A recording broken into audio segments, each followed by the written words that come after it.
우리 함께 나눌 말씀입니다. 로마서 10장 16절부터 21절까지 말씀.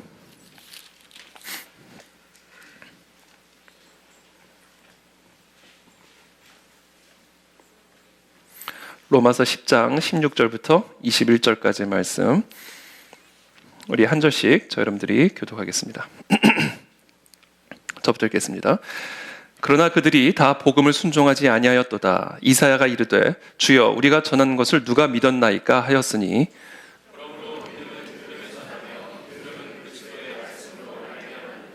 그러나 내가 말하노니 그들이 듣지 아니하였느냐? 그렇지 아니하니 그 소리가 온 땅에 퍼졌고 그 말씀이 땅끝까지 이르렀도다 하였느니라. 그러나 내가 말하노니 이스라엘이 알지 못하되 먼저 모세가 이르되 내가 백성 아닌 자로서 너희를 시기하게 하여 미련한 백성으로서 너희를 노엽게 하리라. 이사야는 매우 담대하여 내가 나를 찾지 아니한 자들에게 찾은 바 되고 내게 묻지 아니한 자들에게 나타났노라 말하였고 이스라엘에 대하여 이르되 순종하지 아니하고 거슬러 말하는 백성에게 내가 종일 내 손을 벌렸노라 하였느니라. 아멘. 네, 오늘 우리 로마서 강의의 30번째 말씀입니다. 왜 예수 믿는 사람은 많은데 실제로 구원받은 사람은 적은가? 라는 제목으로 오늘 하나님의 말씀 함께 나누겠습니다. 오늘 이 제목이 좀 충격적으로 들리는 분들이 계실지 모르겠습니다. 이 세상에는 자기가 예수님을 믿는 그리스도인이라고 말하면서 자기는 예수님을 믿기 때문에 구원을 받았다라고 주장하는 사람들이 많이 있습니다. 그런데 문제는 그렇게 자기가 구원받았다고 스스로 주장하는 사람들 가운데 많은 사람들이 실제로는 구원을 받지 못한 사람들이라는 사실입니다. 예수님은 말씀하셨습니다. 청함을 받은 자는 많되 택함을 입은 자는 적으니라. 이렇게 말씀하셨어요. 청함을 받은 자는 많되 택함을 입은 자는 적으니라. 자, 이 말을 우리가 쉽게 설명을 해드리면 이 세상에 스스로 예수 믿는다고 말하는 사람은 많이 있지만 실제로 구원받은 사람은 적다. 이 말씀입니다. 자기가 예수를 믿고 있기 때문에 자기는 구원을 받았다고 생각은 하는데 예수님은 그렇게 말씀하지 않으세요. 자기가 아무리 예수를 믿고 구원을 받았다 생각해도 청함을 받은 자는 많아도, 그래서 파티장에 들어와 앉아있는 사람들은 많아도 실제로 예복을 입고 앉아있는 사람, 실제로 구원받은 사람은 아주 적다. 이렇게 주님이 말씀하고 계시는 것이죠. 홍콩에 갔더니요, 홍콩의 한 부동산 재벌이 아주 독실한 그리스도인인데 노아의 방주를 실제 사이즈로 만들어 호텔 리조트 사업을 하고 있었습니다. 그 내부를 들어가 보니까 정말 어마어마한 규모의 호텔이었어요. 그러니까 웬만한 호텔 건물을 배 모양으로 지어놓고 그렇게 눕혀놨다고 보시면 됩니다. 어마어마한 사이즈, 이게 노아의 방주의 실제 사이즈였던 것이죠. 그렇게 거대한 방주를 노아 혼자 지었을 리가 없죠. 아마 수백 명의 목수들과 기술자들이 그 거대한 방주를 만드느라고 아마 땡볕 아래에서 무척이나 고생을 했을 겁니다. 근데 너무나 안타깝게도 실제로 방주에 들어가서 홍수 심판으로부터 구원을 받은 사람은 달랑 8명 뿐입니다. 노아와 노아의 아내 그리고 세 아들 부부뿐이었습니다. 여러분, 방주를 짓는 사람들이 얼마나 여러 번 노아에게 물어봤겠습니까? 도대체 이 거대한 방주를 왜 짓는 겁니까?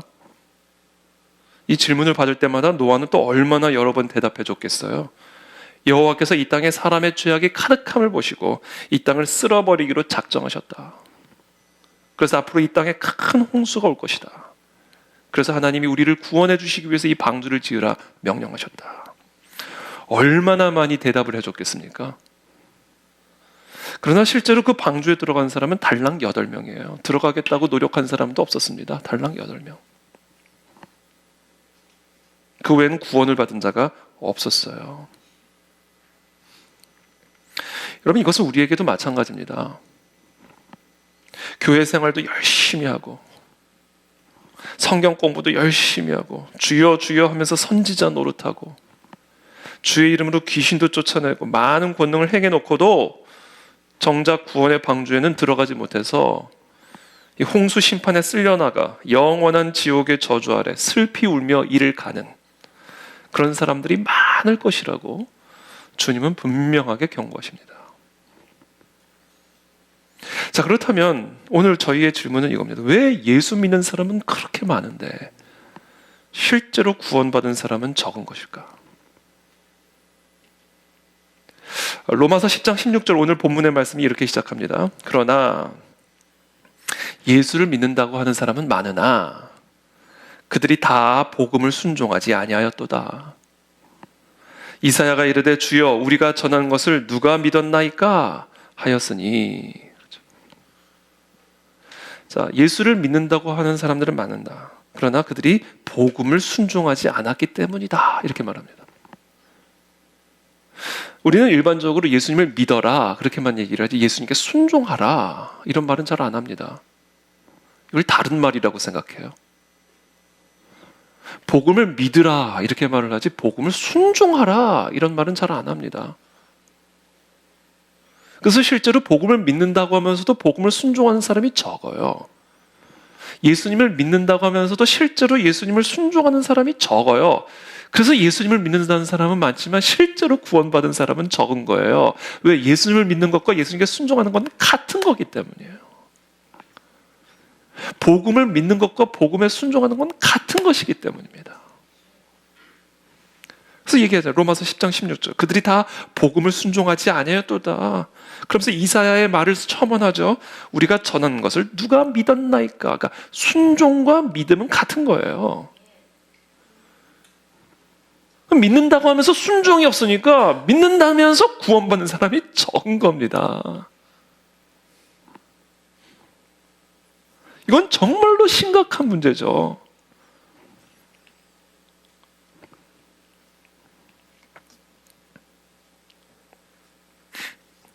지난주에 저는 이 구원에 이르게 하는 올바른 지식이라는 주제로 말씀을 나눴습니다.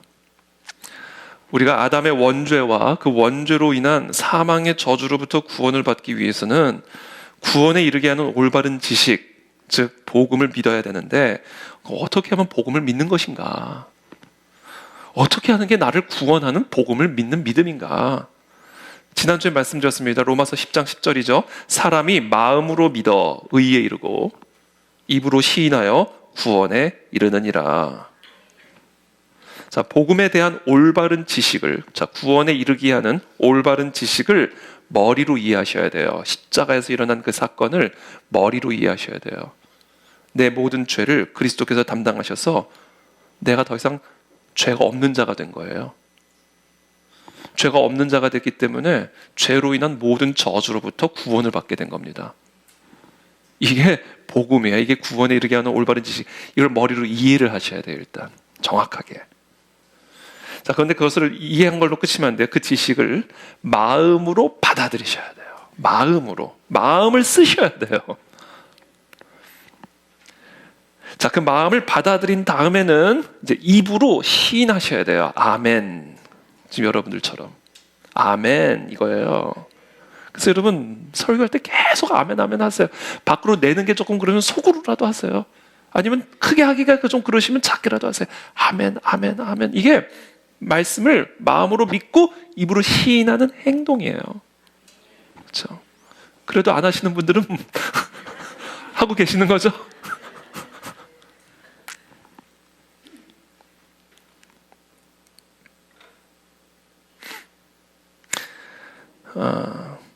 이 믿음은 들음에서 나며, 오늘 17절 말씀이죠. 이어서 믿음은 들음에서 나며 들음은 그리스도의 말씀으로 말미암았느니라 이렇게 말씀하세요. 자, 여기서 들음, 자, 복음을 있는 믿음은 복음을 들음에서 나오는데 이 들음이라는 것은요, 이 귀로 들음을 의미하는 게 아니에요. 귀로 들은 것을 마음으로 받아들이는 것을 의미하는 거예요. 아무리 귀로 들어도 마음으로 받아들이지 않으면 그 사람은 들은 게 아니에요. 그래서 믿음은 언제 나오는가? 복음을 머리로 이해한 다음에 그것을 마음으로 받아들였을 때, 그게 마음으로 들음. 그게 지금 여기서 말하는 들음이에요. 그래서 믿음은 들음에서 나온다. 복음에 관한 하나님의 말씀을 귀로 들은 다음에 그것을 마음으로 받아들이는 그 들음을 통하면 믿음이 나온다 이거예요. 믿음이 그냥 나온다는 거예요. 마음으로 받아들이기만 하면 믿음이 그냥 나와요.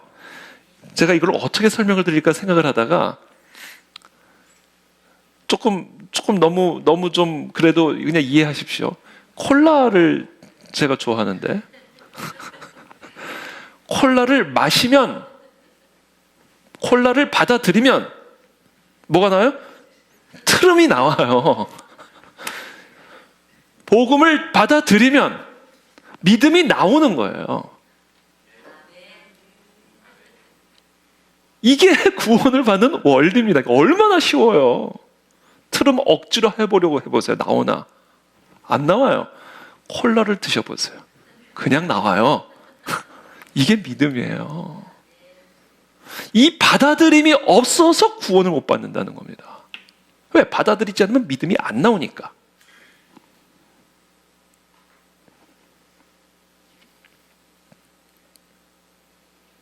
자, 이 귀로 들은 복음을 마음으로 받아들이는 것, 그것을 위해서 뭐가 필요하면 마음의 순종이 필요합니다. 내 마음을 복음의 진리 앞에 굴복시켜야 돼요. 이 마음의 순종이 일어나야 받아들이게 되는 거예요.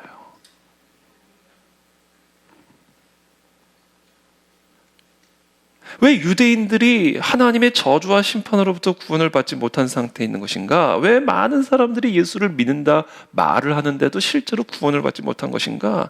이 마음의 순종이 없기 때문입니다. 마음으로 받아들이는, 겸손하게 마음으로 그 복음을 받아들이는 순종이 없어서 구원을 못 받는다 얘기예요. 그게 복음을 순종하는 것의 의미입니다. 그러니까 복음을 순종하는 것과 복음을 믿는 건 같은 거예요. 복음을 순종하지 않고 복음을 마음으로 받아들이지 않고 복음을 믿을 수 있는 사람은 없어요.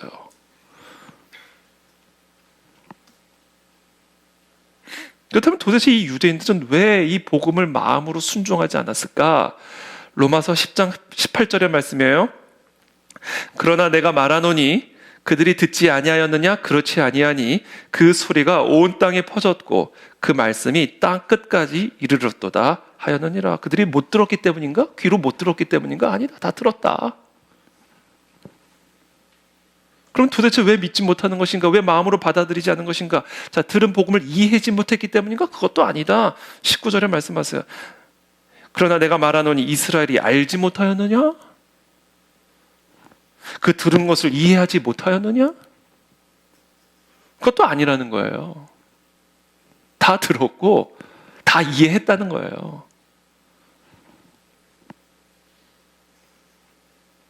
근데 그것을 마음으로 받아들이지를 않았다라는 겁니다. 바로 이 완악하고 강팍한 마음, 이게 바로 구원을 받지 못하는 이유다라는 겁니다. 그러면서 19절부터 이렇게 말합니다. 먼저 모세가 이르되 내가 백성 아닌 자로서 너희를 시기하게 하며 미련한 백성으로서 너희를 노엽게 하리라 하였고, 이사야는 매우 담대하여 내가 나를 찾지 아니한 자들에게 찾은 바 되고 내게 묻지 아니한 자들에게 나타났노라 말하였고, 이스라엘에 대하여 이르되 순종하지 아니하고 거슬러 말하는 백성에게 내가 종일 내 손을 벌렸노라 하였느니라. 여기서 내 백성 아닌 자, 19절에 나오는 내 백성 아닌 자, 이방인을 의미합니다. 또 미련한 백성, 이거 다 이방인을 이야기하는 거예요. 근데 이 내 백성이 아닌 이 미련한 이 이방인들이 복음을 마음으로 받아들여서 하나님의 백성이 되어서 너희들을 시기하게 하여. 그러나 너희는 하나님의 선택받은 성민이면서도 마음으로 받아들이지를 않아서 거슬러 말함으로써 너희는 내 백성이 되지 못했다 이야기하는 거예요. 자, 그러므로 오늘 결론이 이미 나왔습니다. 오늘 설교 제목의 질문, 왜 예수 믿는 사람은 많은데 실제로 구원받은 사람은 적은 것인가? 복음을 귀로 듣고 머리로 이해만 했을 뿐, 그리고 그것을 믿음으로 착각하고 있을 뿐. 왜? 들었고 이해했으니까 믿는다고 생각하는 거예요. 그러나 실제로는 한 번도 그 복음을 마음으로 받아들여 본 적이 없는 거예요. 그래서 교회 다니면서 결국은 지옥에 가고요. 그러면서 결국 예수 믿는다고 하면서 결국은 구원받지 못하는 겁니다. 이건 심각한 얘기죠.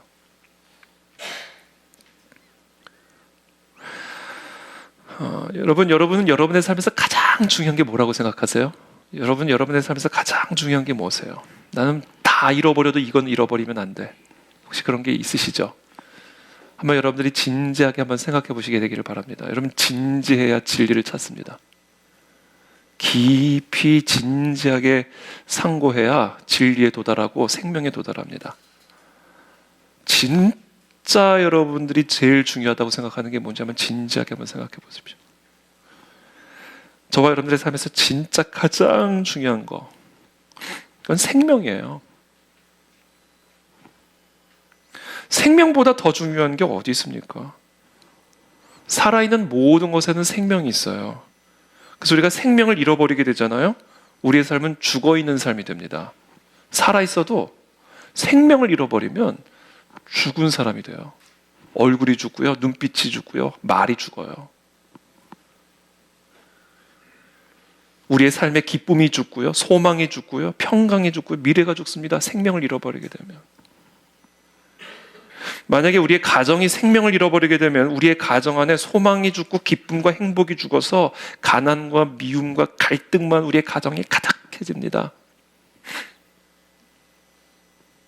우리의 나라가 생명을 잃어버리게 되면 우리나라의 공의가 죽고 풍요가 죽고 질서가 죽고 온갖 불의와 살인과 폭력만이 난무하는 그런 죽은 나라가 돼버릴 겁니다. 여러분, 우리의 삶에 있어서 가장 중요한 거, 행복 필요하죠? 기쁨 필요하고 만족 필요합니다. 평안 필요합니다. 평안을 추구한다고 평안을 얻는 게 아니에요. 우리에게 가장 중요한 것은 돈도 아니요 명예도 아닙니다. 그건 바로 생명이에요. 생명. 전 질문하고 싶어요. 여러분들의 삶에 생명이 있습니까? 질문하고 싶습니다. 저와 여러분들의 삶에 생명이 들어가잖아요. 가정에 생명이 들어가잖아요. 그러면요, 모든 게 살아납니다. 다 살아나요. 생명은 기적의 기운이에요.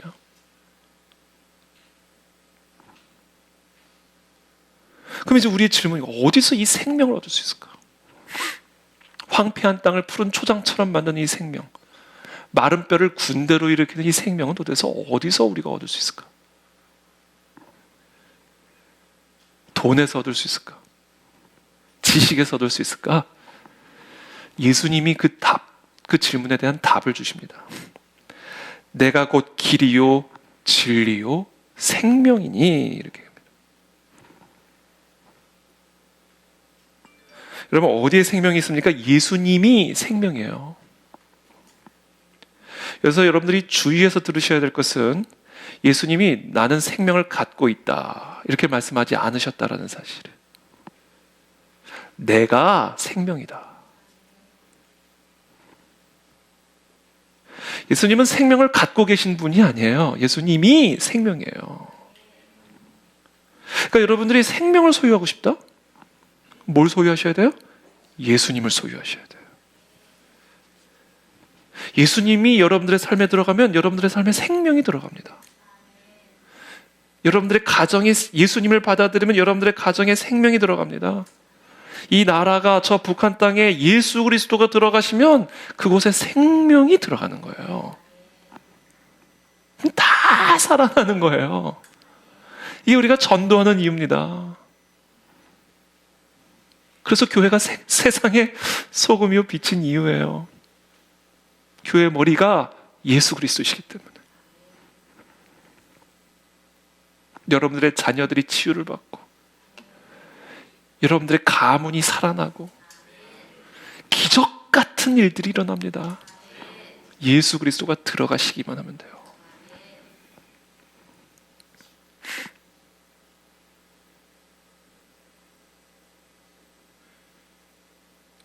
요한복음 4장 13절에서 이렇게 말씀하십니다. 예수께서 대답하여 이르시되 이 물을 마시는 자마다 다시 목마르려니와 내가 주는 물을 마시는 자는 영원히 목마르지 아니하리니 내가 주는 물은 그 속에서 영생하도록 솟아나는 샘물이 되리라. 여러분, 우물에서 길어 올리는 이 땅의 물은요, 아무리 마시고 또 마셔도 다시 목마르게 되어 있습니다. 이건 우리 다 체험으로 다 아는 거잖아요. 아무리 많은 돈을, 아무리 많은 권력을, 아무리 많은 세상적 지위를, 아무리 많은 명성과 권력을, 아무리 많은 쾌락을 이 우물에서, 이 땅에 속한 우물에서 아무리 길어 올려서 마시고 또 마셔도 또 목말라요. 그래서 또 물 길러 와야 돼요. 이 땅에서 퍼올리는 물은요, 절대로 우리의 목마름을 해결시켜 줄 수가 없습니다. 그러나 예수님이 말씀하시는 거예요. 그 물을 기르러 오는 그 여인에게 내가 주는 물을 마셔야 된다. 내가 주는 물을 마시는 자는 영원히 목마르지 아니하리니 내가 주는 물은 그 속에서, 이 여인을 향하여 말, 그 속에서, 네 속에서 영생하도록 솟아나는 샘물이 되리라. 이렇게 그리고 영생이 뭡니까? 영원한 생명이에요. 영원히 고갈되지 않는 생명입니다.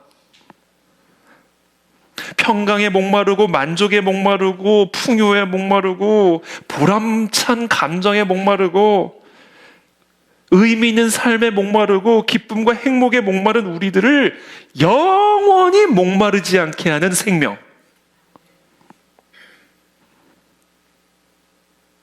그게 바로 영생이에요. 그 영생을 주시겠다는 거예요.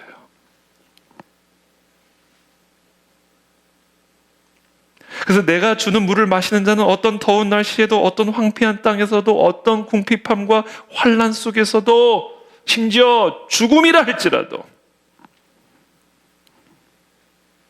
영원히 목마르지 않는 영원한 생명이 그 사람 속에서 계속해서 솟아나리라.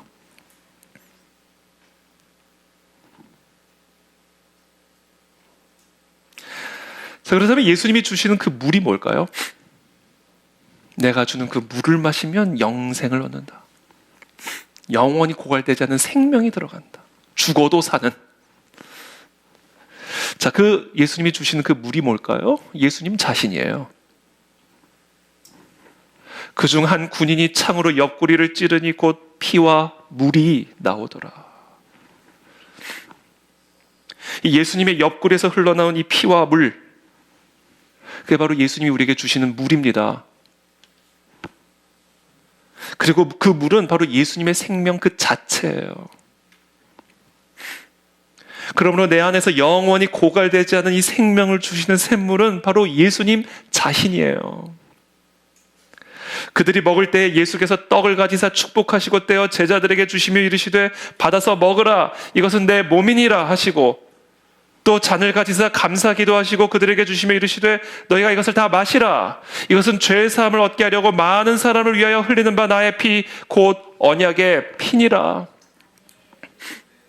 예수님이 주시는 물은 십자가에서 우리의 모든 죄를 대속하기 위해 흘리신 붉은 물이에요.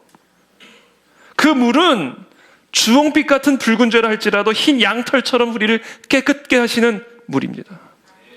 그 물은 우리의 삶을 지배하는 모든 질병의 저주, 가난의 저주, 우상숭배의 저주, 모든 사망의 저주, 이 모든 저주를 완전히 씻겨내버리는 물이에요. 그래서 이 물을 마시는 자마다 영원히 고갈되지 않은 생명, 영원히 고갈되지 않은 기쁨, 영원히 고갈되지 않은 만족, 영원히 고갈되지 않는 능력, 모든 죄와 사망의 저주를 이기는 영생의 축복을 누리게 되는 거예요, 여러분. 그래서 이게 복음입니다. 그러니까 우리가 이 복음을 제대로 우리가 알고 경험하고 체험을 하게 되면요, 속된 말로 복음에 미치게 되어 있어요. 복음에 그냥 미쳐버리게 되어 있습니다, 우리가. 너무 좋으면 그것에 미치잖아요, 우리가. 여러분, 너무 좋아하는 거 있으면 뭐 밤낮으로 가리지 않고 그냥 거기에 그냥 몰입하잖아요. 왜 미치게 돼 있어요, 복음에.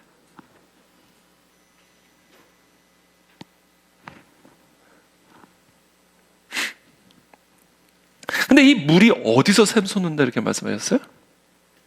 어디서? 그 속에서. 그 속이 어디입니까? 우리의 배가 아니에요. 우리의 뱃속이 아닙니다. 이 땅에서 올리는 물은 다 배로 들어갑니다. 그러나 예수님이 주시는 물은 배로 들어가는 게 아니에요. 마음으로 들어가는 거예요. 그래서 마음으로 들어가야 그 마음 속에서 영생하도록 솟아나는 샘물이 돼서 계속해서 나온다는 거예요. 그러니까 이 복음이 어디로 들어가야 돼요? 마음으로 들어가야 돼요. 귀에 머물고 있으면 안 된단 말이에요. 머리에 머물고 있으면 안 된단 말이에요. 복음이 마음으로 들어가야 돼요. 그래 그 속에서 영생하도록 솟아나는 샘물이 내 삶에 흘러나올 수 있단 말입니다. 마음으로 들어가고 있지 않으니까 뭐 때문에 강팍하고 완악한 교만한 마음 때문에 복음을 듣고 이해한 복음이 마음으로 흘러 들어가지를 못하니까 구원이 없는 거예요.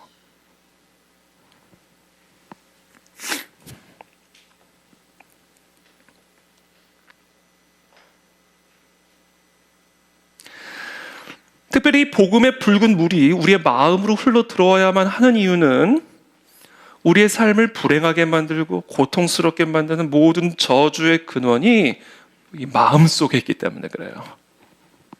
만물보다 거짓되고 심히 부패한 것은 마음이라 누가 능히 이를 알리오마는. 모든 저주의 근원이 어디 있다고요? 마음에 있어요. 이 마음의 부패함 때문에 우리가 저주 아래 있는 겁니다. 하나님의 심판 아래 있는 거예요. 무엇이든지 밖에서 사람에게로 들어가는 것은 능히 사람을 더럽게 하지 못. 그거는 더럽히지 못한다. 밖에서 입을 통해 들어가는 건 너를 더럽히지 못해. 그건 다 배로 들어가서 다 나가. 그러나 사람 안에서 나오는 것이 너희를 더럽히는 거다. 사람에게서 나오는 그것이 사람을 더럽게 하느니라. 속에서, 그 속에서, 곧 사람의 마음에서 나오는 것은 악한 생각, 곧 음란과 도둑질과 살인과 간음과 탐욕과 악독과 속임과 음탕과 질투와 비방과 교만과 우매함이니 이 모든 악한 것이 다 그 속에서 나와 사람을 더럽게 하느니라. 그래서 하나님의 저주 아래 있게 만드느니라. 우리를 더럽히는 것, 그래서 우리를 저주 아래 묶이게 만드는 것은 우리의 배에서 나오는 게 아니라 마음 안에 있어요. 이 마음이 모든 저주의 온상이에요. 그래서 이 마음이 변화를 받아야 돼요. 이 마음이 씻겨져야 됩니다. 근데 이 마음을 어떻게 씻겨내는가? 복음이 들어가야 돼요. 그래서 이 복음이 들어가야 돼요. 빨래를 하려면 빨래가 물과 닿아야죠. 물이 빨래로 들어가야죠. 그래 빨래가 되죠. 이 더러운 마음이 흰 양털처럼 깨끗하게 되려면요, 이 마음의 모든 죄를 대속하신 십자가의 보혈의 물이 마음으로 들어가야 돼요. 그건 당연한 거잖아요. 그래야 죄 사함을 받아요. 그래야 사망의 저주로부터 구원을 받는단 말입니다. 그래서 저는 이 시간 우리 축복합니다. 우리 그안의 진리교회 성도님들 가운데에서는 다 예수님 믿고 구원받은 분들이라고 저는 확고하게 믿지만, 그래도 제가 하나님이 아니기 때문에 정말 노심초사하는 마음으로 다시 한번 말씀을 드린다면 여러분 마음으로 받아들이셔야 됩니다. 오늘 받아들이십시오. 내 마음의 이 더러운 죄들을 씻으신 복음을 내가 마음으로 받아들입니다. 마음을 쓰셔야 돼, 마음을.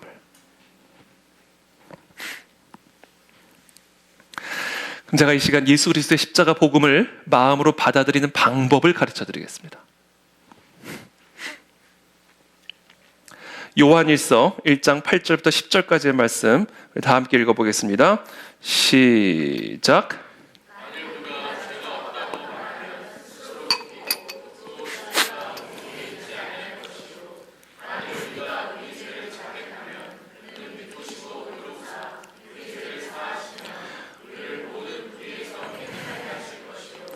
만일 우리가 범죄하지 아니하였다 함 하나님을 거짓말하는 이로 만드는 것이니 또한 그의 말씀이 우리 속에 있지 아니하니라. 자, 요대로 하시면 돼요. 만일 우리가 죄가 없다 말하면 그건 거짓말하는 거예요.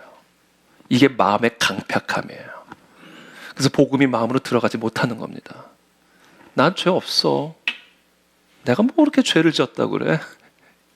이 마음이 있으면 구원을 못 받아요. 복음이 들어갈 수가 없어요. 그러면서 이렇게 얘기해요. 만일, if 조건형입니다. 만일 우리가 죄를 자백하면,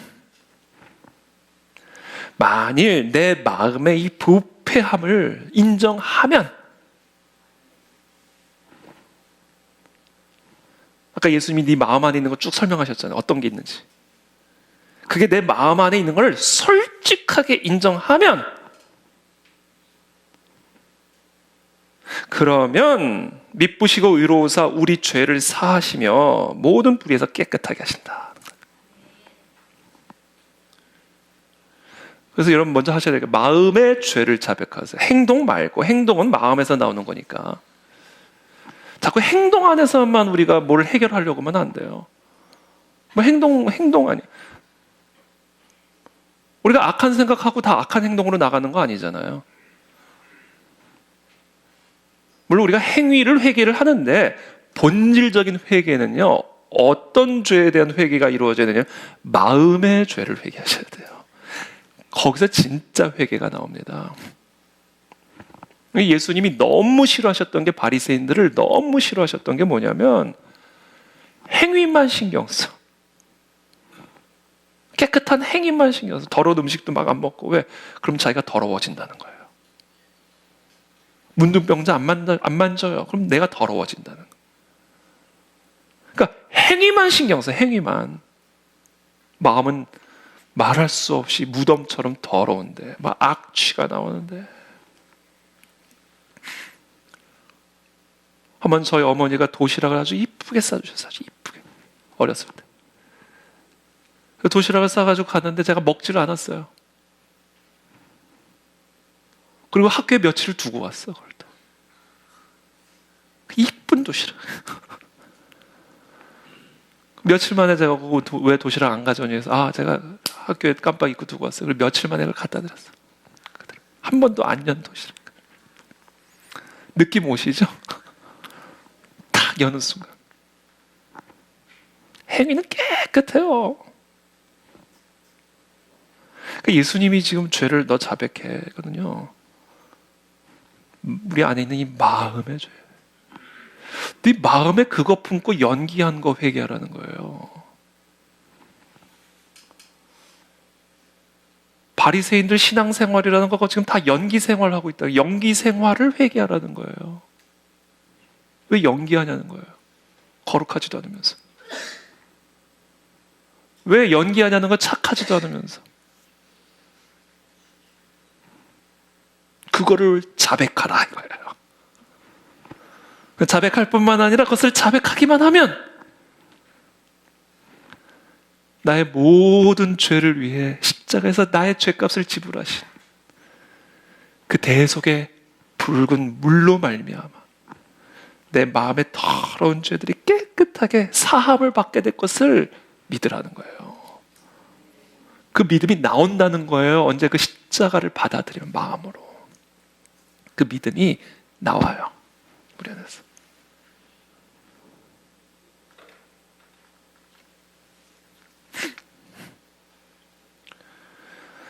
그래서 로마서 8장 1절 2절 이렇게 합니다. 그러므로 이제 그리스도 예수 안에 있는 자에게는 결코 정죄함이 없나니 이는 그리스도 예수 안에 있는 생명의 성령의 법이 죄와 사망의 법에서 너를 해방하였습니다. 마음으로 받아들이는 순간, 그 순간 우리는 이제 더 이상 정죄함이 없어집니다. 이제는 해방을 경험하게 됩니다. 마음으로 받아들이는 순간 생명이 들어와요. 생명이 들어옵니다. 여러분 십자가만 바라보세요. 여러분들이 마음의 부패함을 정확하게 자백하고 십자가의 대속의 은혜만을 바라봐 보십시오. 그것을 마음으로 받아들여 보세요. 생명이 들어옵니다. 먼저 죄를 이기는 생명이 들어와요. 죄의 유혹을 이길 수 있는 생명력이 들어옵니다.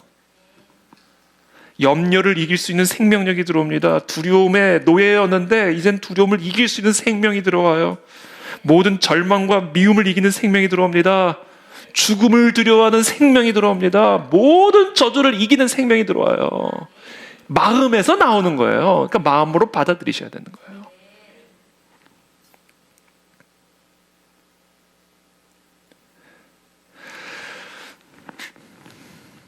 자, 이제 여러분들이 예수 그리스도를 마음으로 받아들였다면 이제 그와 더불어 반드시 받아들여야 할 게 있어요.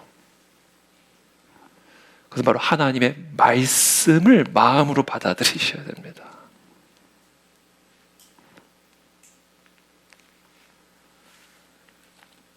왜냐하면 예수님은 말씀이시기 때문에 그래요. 내가 길이요 진리요 생명이니. 예수 그리스도는 생명이신데 진리세요. 그러니까 여러분들이 예수 그리스도를 받아들이시면 생명이 들어가는데, 생명을 받아들이려면 여러분들이 동시에 뭘 받아들여야 돼요? 진리를 받아들이셔야 돼요. 하나님의 말씀을 받아들이셔야 돼요. 그러면 그게 안 되면 예수님을 받아들인 게 아니에요. 생명이 들어오지를 못해요.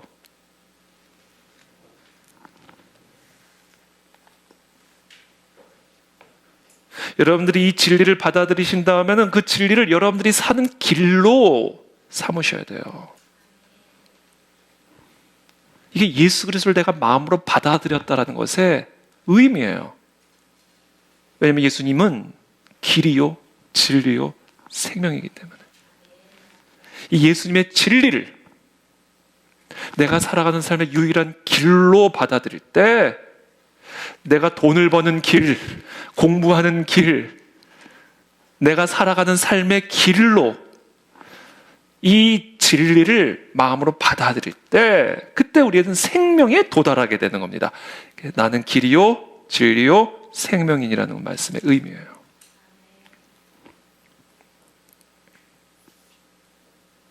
이게 복음을 순종한다는 것의 의미입니다.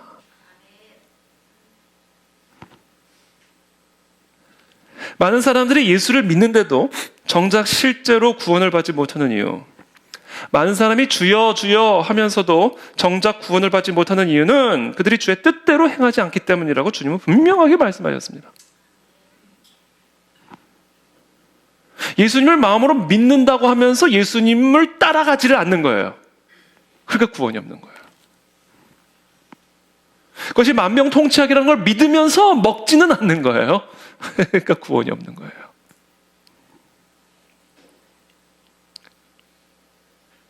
그러므로 여러분들이 진정으로 예수 그리스도를 마음으로 받아들였다면 이제 여러분은 하나님의 이 말씀을, 진리를 여러분의 마음으로 받아들여 여러분들의 삶의 유일한 길로 삼으셔야 됩니다.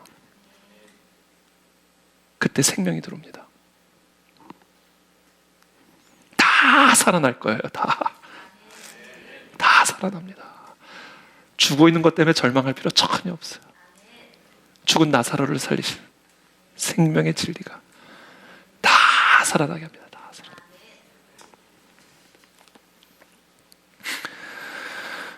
제가 하나님의 말씀을 쭉 묵상하고 또 기도하면서 제가 요새 느낀 게 하나 있는데, 하나님의 말씀은요 언제나 세 가지 메시지를 우리에게 전달합니다.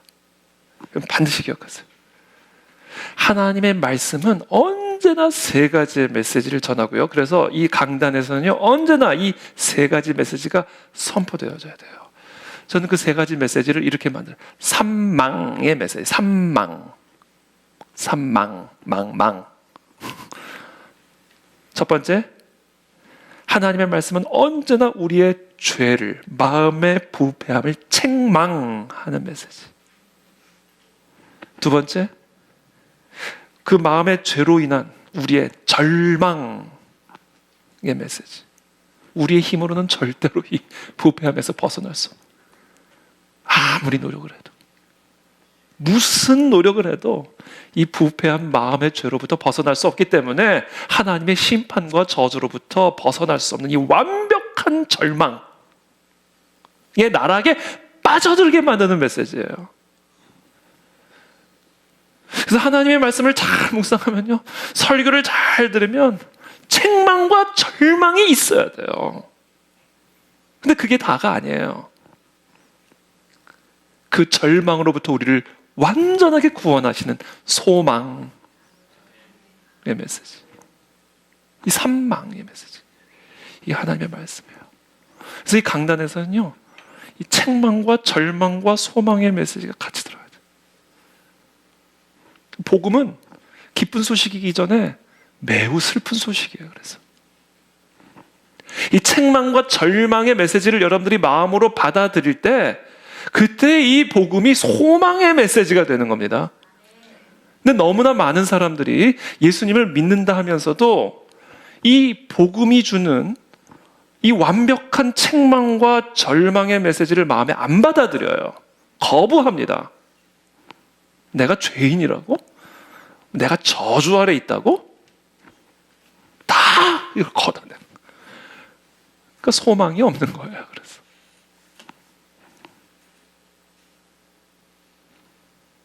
그래서요, 설교는요, 이게 성경이 그래요. 성경이 서론, 본론, 결론이 딱 있어요. 서론, 책망, 본론, 절망, 결론, 소망.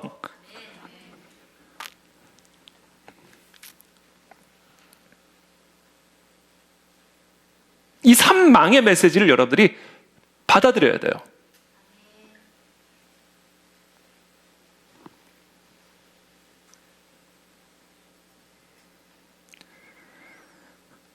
열왕기상 8장 37절부터 39절까지의 말씀, 우리 한번 다 같이 한번 읽어보겠습니다. 시작.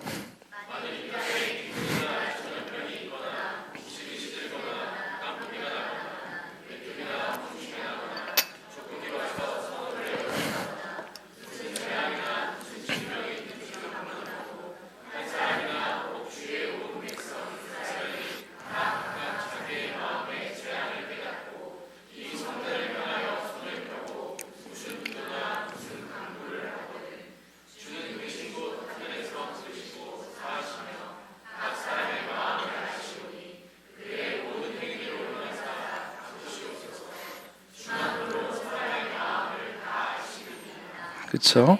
아멘.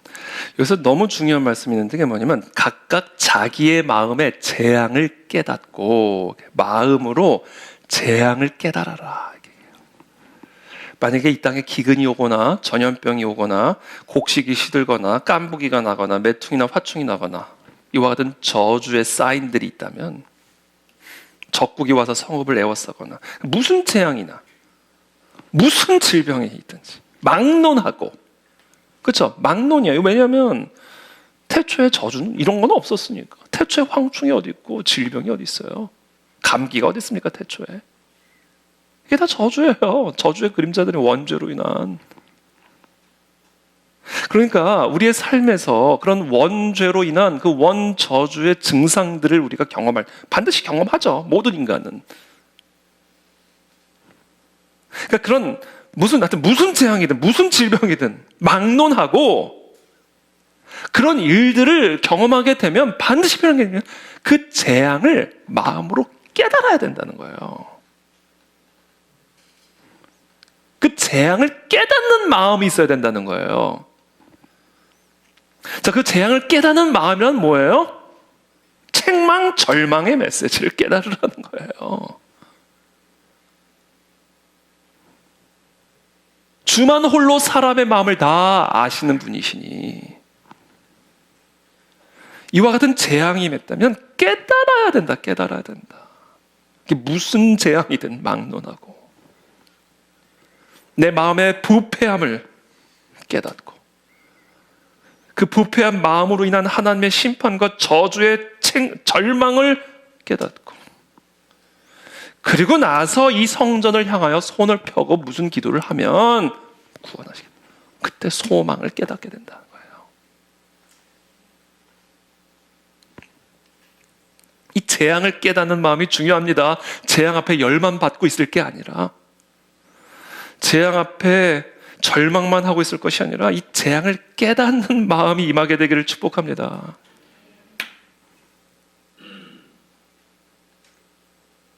우리의 삶에 임하는 모든 재앙은 어떤 종류든 그 종류를 막론하고 하나님을 반역한 우리의 부패한 마음을 책망하는 재앙이요, 그 죄로 인한 우리의 완전한 절망을 가르쳐 주는 재앙입니다. 그러나 동시에 그와 같은 재앙은 결국 우리를 소망의 길로 인도하는 재앙이에요. 구원의 길. 그 구원의 길을 마음으로 받아들이게 만드는 재앙입니다.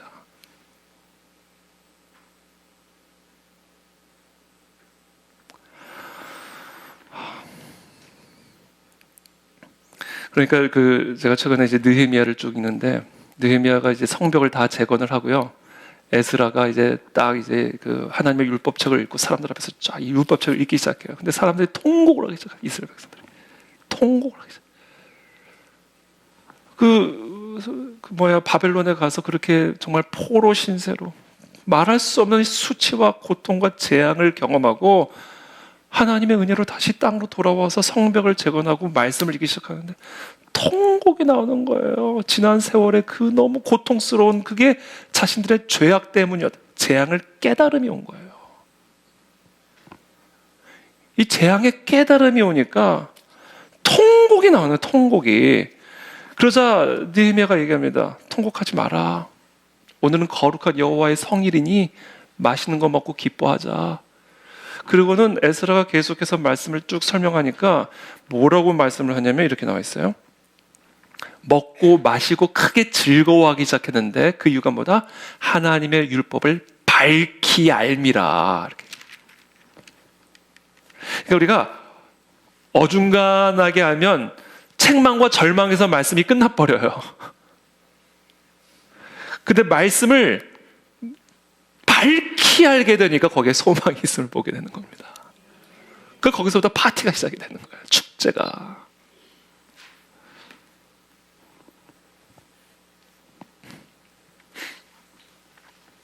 그럼 지금부터 제가 간략하게, 제가 이제 시간이 많지 않기 때문에 오늘은 사실 2시간 정도 설교를 해야 되는데 하나님의 말씀을 나의 마음에 받아들이는 방법을 가르쳐 드릴게요. 하나님의 말씀을 나의 마음에 지키는 방법을 가르쳐 드릴게요. 어떻게 하면 하나님의 말씀을 내 안에 지켜낼 수 있고 받아들일 수 있을까? 잠언서 4장 20절부터 보세요.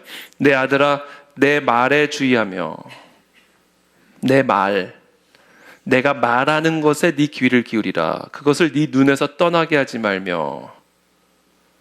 어떻게 우리가 항상 귀를 말씀에만 기울일 수 있고 어떻게 항상 눈에서 떠나지 않게 할 수 있어요? 그러니까 이거는 육체적인 귀와 눈을 의미하는 게 아니에요. 뭐예요? 네 마음 속에 지키라는 얘기예요. 네 마음 속에 지키라. 그것은 얻는 자에게, 그 말씀을 얻는 자에게 생명이 되며 그의 온 육체의 건강이 됨이니라. 여러분, 말씀을 지키면요 육체의 건강이 온대요. 여러분, 이걸 믿으십시오. 하나님의 말씀을 여러분들의 마음에 잘 지켜보세요. 이렇게 지켜내보세요. 마음속에. 그러면 염려증, 우울증, 다양한 육체적인 질병이 나음을 얻게 된다는 거예요. 이걸 바꿔 말하면 뭐예요? 이 말씀을 마음속에 지키지 못하는 사람, 이 마음속에 지켜내지, 마음속에 이걸 잘 간직하지 못하는 사람은 뭐예요? 죽는다는 얘기예요. 생명을 못 얻는다. 생명을 잃어버린다. 어떻게 하나님의 말씀을 지키는가? 첫 번째, 하나님의 말씀대로 생각하십시오. 이게 하나님의 말씀을 내 마음에 지키는 방법이에요. 내 마음에 놓치지 않고 간직할 수 있는 유일한 길. 항상 말씀대로 생각을 하셔야 돼요. 육신의 생각은 사망이요 영의 생각은 생명과 평안이니라. 육신의 생각은 내 부패한 마음을 따라가는 생각이요 영의 생각은 하나님의 말씀대로 생각하는 거예요. 하나님의 말씀대로 생각해야 하나님의 말씀을 내 마음에 간직해 지켜낼 수 있고 이 말씀을 내 마음에 지켜내야 생명에 이르게 되는 거예요. 여러분들이 하나님의 말씀을 여러분들의 마음에 간직하려면 항상 말씀대로 생각하는 훈련들을 하셔야 돼요. 사람들의 생각 속에는요 별의별 생각들이 깊이 뿌리 박혀 있습니다. 성장하면서 겪었던 힘든 기억, 과거의 불행한 사건들에 대한 기억, 이런 것들 우리의 생각 속에 깊이 박혀 있어서 그게 우리를 생각하는 패턴을 만들어내버려요.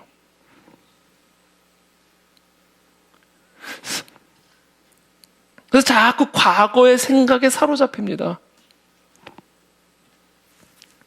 이 나의 생각이 나의 불행한 과거에 묶여 있기 때문에 나의 마음이 이 하나님의 말씀을 따라가지를 못해요. 계속 과거로 돌아옵니다. 그러니까 과거에 일어난 일이 또 일어나는 거예요. 왜? 내 생각이 과거에 묶여 있으니까. 그 과거의 저주에 묶여 사는 거예요.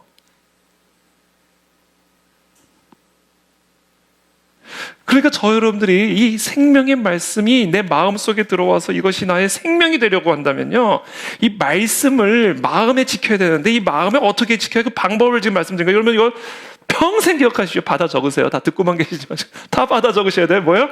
말씀대로 생각하셔야 돼요. 할 수 있거든요. 무슨 말이냐, 이게 우리의 생각이에요. 믿는 자에게 능치 못함이 없느니라, 그렇게 생각하라는 거예요. 왜 할 수 없다고 생각하냐는 거예요. 그러니까 할 수 없는 거 아니냐는 거예요.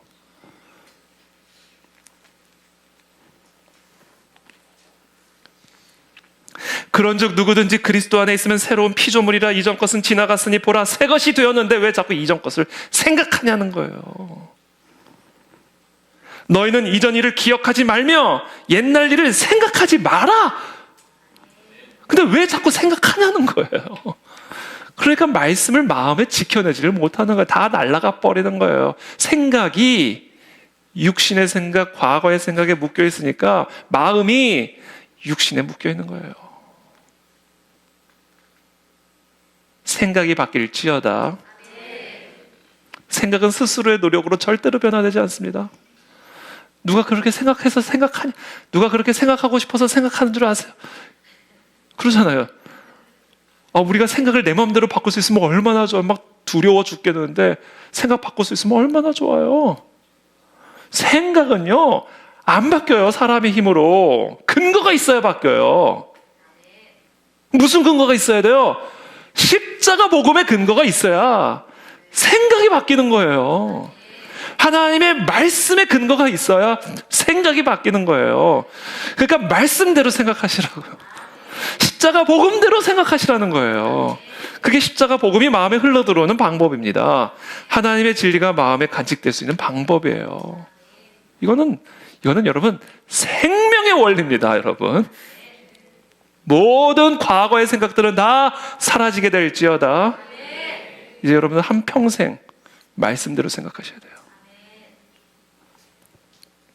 두 번째,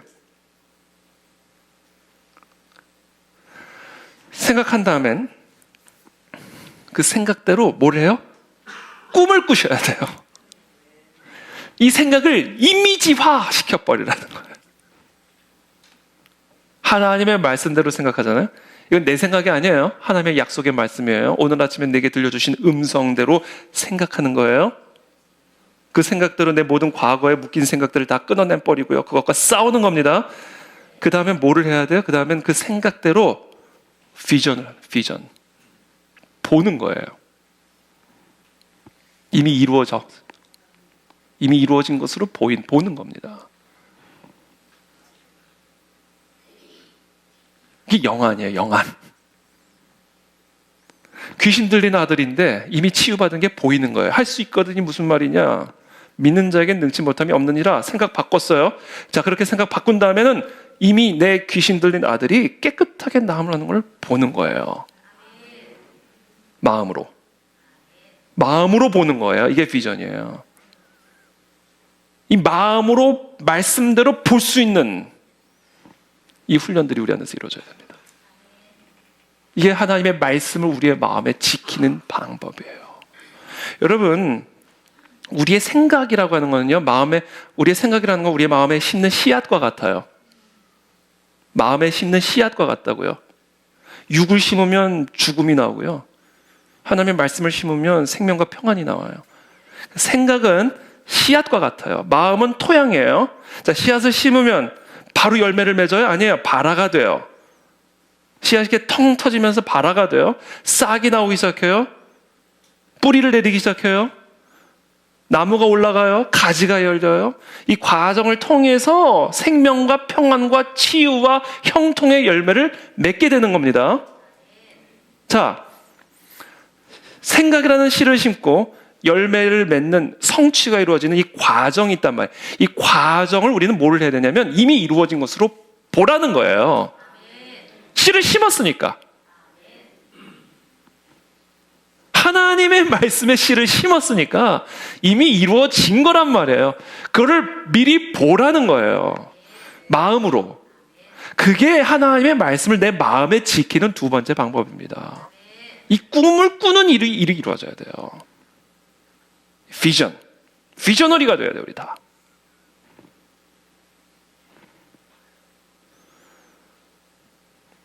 이는 내 생각이 너희의 생각과 다르며 내 길은 너희의 길과 다름이니라. 여호와의 말씀이니라. 이는 하늘이 땅보다 높음 같이 내 길은 너희의 길보다 높으며 내 생각은 너희의 생각보다 높음이니라. 그러니까 사람들이 이 생각을 받아들이지를 않아. 다 거부해요. 다르니까. 내 아들이 귀신 들렸는데 할 수 있거든이란 말이 나오는 거예요. 왜? 아무리 봐도 나을 수가 없을 것처럼 보이니까 내 아들이.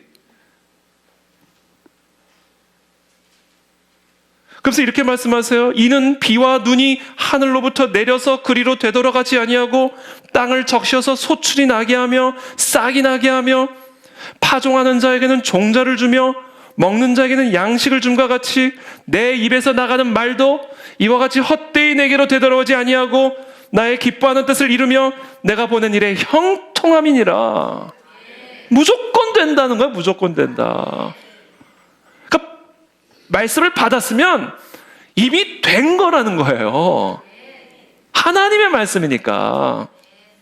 그러니까 되기까지의 그 과정을 우리는 어떻게 보내야 돼요? 이미 된 걸로 봐야 돼요. 이 비전이 필요하다. 비전이.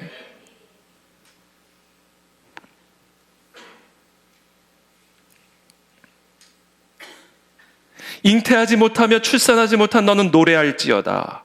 산고를 겪지 못한 너는 외쳐 노래할지어다. 생각 바꾸라는 거예요. 왜 잉태하지 못한다고 울고 앉았는 거예요? 산고를 겪지 못했다고 왜 절망하고 있냐? 노래하라는 거예요. 무슨 얘기예요? 생각 바꿔라 이거예요. 생각 바꿔라.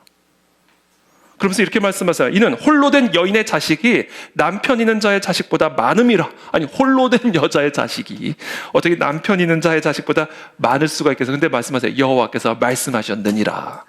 그럼 된 거예요. 끝난 거예요. 그 생각을 마음에 심으라는 거예요. 심고 노래하라는 거예요. 그리고는 뭐를 보라? 이미 이루어진 것을 보라. 네 장막터를 넓히며 네 처소의 휘장을 아끼지 말고 널리 펴되 너의 줄을 길게 하며 너의 말뚝을 견고히 할지어다. 이는 네가 좌우로 퍼지며 네 자손은 열방을 얻으며 황폐한 성읍들을 사람 살 곳이 되게 할 것임이라. 이 비전을 보라는 거야. 장막터가 터져나가는 비전을 보고 가라는 거예요. 비록 지금 홀로 되어 있지만 하나님의 말씀대로 생각하고 하나님의 말씀대로 꿈을 꿔라. 그 다음 마지막 세 번째, 하나님의 말씀대로 생각하고 꿈을 꾼다면 뭐 하라? 하나님의 말씀대로 말해라. 말. 자꾸 선포해라. 이미 났다, 이미 얻었다, 이미 형통한다, 이미 끝났다. 말 자꾸 하라는 말. 하나님의 말씀대로. 이건 자기 세뇌가 아니에요. 뭐 긍정적인 사고 이런 거 아니에요. 믿음이에요. 믿음이에요, 이게. 믿음은 보이지 않는 것의 실상이란 말이에요.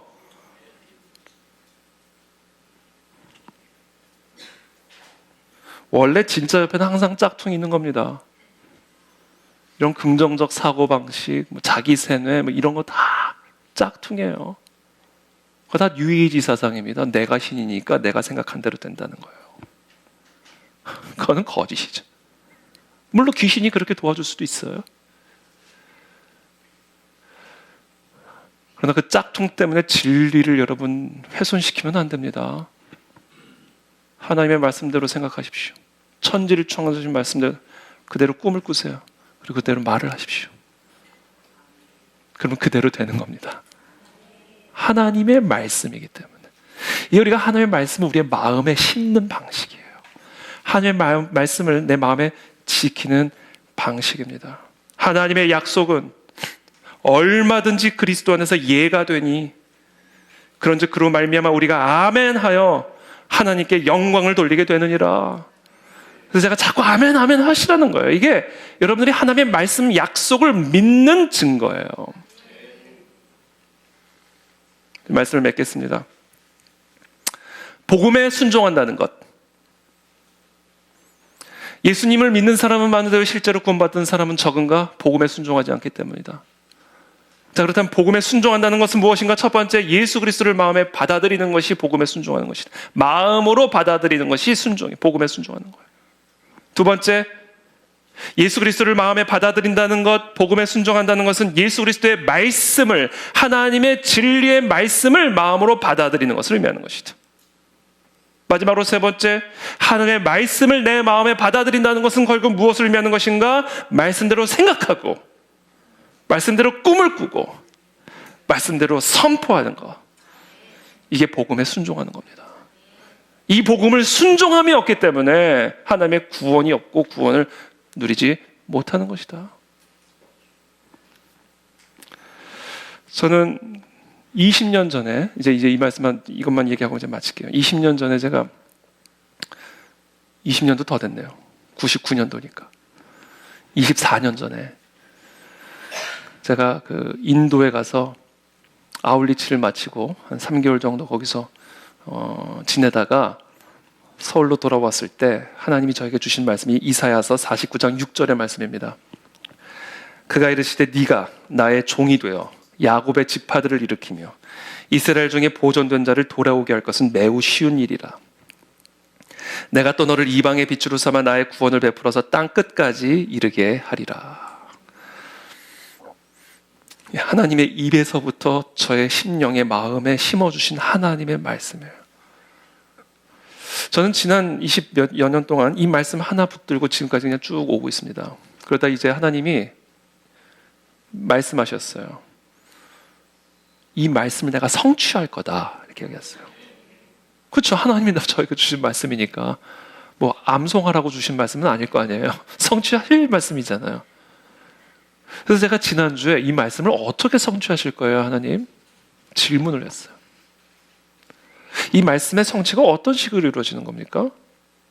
그때 하나님이 저에게 말씀하셨습니다. 첫 번째, 네가 나의 종이 되어 나의 종이 먼저 되라 이거예요. 나의 종은 뭐냐? 하나님의 말씀을 대언하는 종이 되라. 하나님의 말씀을 따라가는 종이 되라. 그렇게 되면 첫 번째, 야곱의 지파들을 일으킬 거다. 여기서 야곱의 지파들은 대한민국과 한국 교회를 의미한다라고 말씀하셨습니다.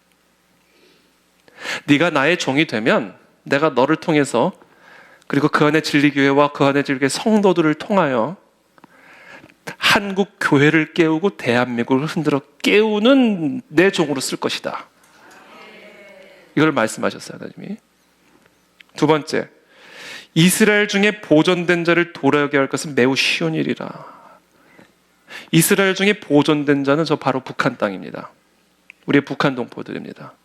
저들을 돌아오게 하는 것은 매우 쉬운 일. 자, 네가 나의 종이 되면, 그 안에 진리교회가 나의 종이 되면, 이태희 목사가 나의 종이 되면 대한민국과 한국교회를 흔들어 깨워서 통일 한국을 이루는 교회로 내가 너를 쓰겠다라고 분명하게 말씀하셨어요. 그러니까 통일 한국은요, 대한민국과 한국교회가 흔들어 깨어나면서 이루어지는 열매입니다. 그래서 쉽게 되는 거예요. 대한민국과 한국교회를 흔들어 깨워 일어나면 통일은 이루어지는 거예요. 그리고 마지막으로 세 번째, 내가 또 너를 이방의 빛으로 삼아 나의 구원을 베풀어 땅 끝까지 이르게 하리라. 그 안에 진리교회 성도들과 저희들에게 명령합니다. 하나님이 영어 준비해라. 영어 준비해라. 전 세계를 다니면서 영어로 전 세계 민족들을 향하여 복음을 증언하고 선포하라. 여러분 영어로 율동 가르칠 준비하시고 영어로 성경 공부 인도하는 지금부터 영어 준비하십시오. 물론 구글 번역기가 있다지만 우리는 세계로 나가야 돼요. 매달마다 비행기 타고 아울리치 나가는 그런 교회가 되기를 바랍니다. 소그룹이 순모임이 주일학교가 계속해서 전 세계로 흩어져 나가 복음을 전거하고 복음을 가르치고 그래서 이방의 빛으로 내가 너와 너의 교회를 쓰겠다 말씀하셨어요. 이거는요, 제 무슨 뇌피셜이 아니에요. 하나님이 저에게 주신 말씀이에요. 24년 전에. 그래서 저는 이제부터 결단을 했습니다. 이 말씀으로 인한 생각을 내 마음에 계속해서 간직할 거죠. 이대로 생각할 거예요. 계속 저는. 이 세 가지. 통일한국, 대한민국, 통일한국, 선교한국. 그리고 계속해서 꿈꿀 겁니다. 한국 교회를 흔들어 깨우는 그 안에 진리교의 모습들. 한국 교회와 대한민국을 흔들어 깨우는 그 안에 진리교의 성도들. 이태희 목사의 모습을 저는 계속해서 꿈꿀 거예요. 이미 이루어진 것처럼. 그리고 저는 그것을 계속 선포할 겁니다. 그리고 여러분들은 반드시 보시게 될 거예요. 반드시 보시게 될 겁니다, 여러분. 할렐루야. 기도하겠습니다.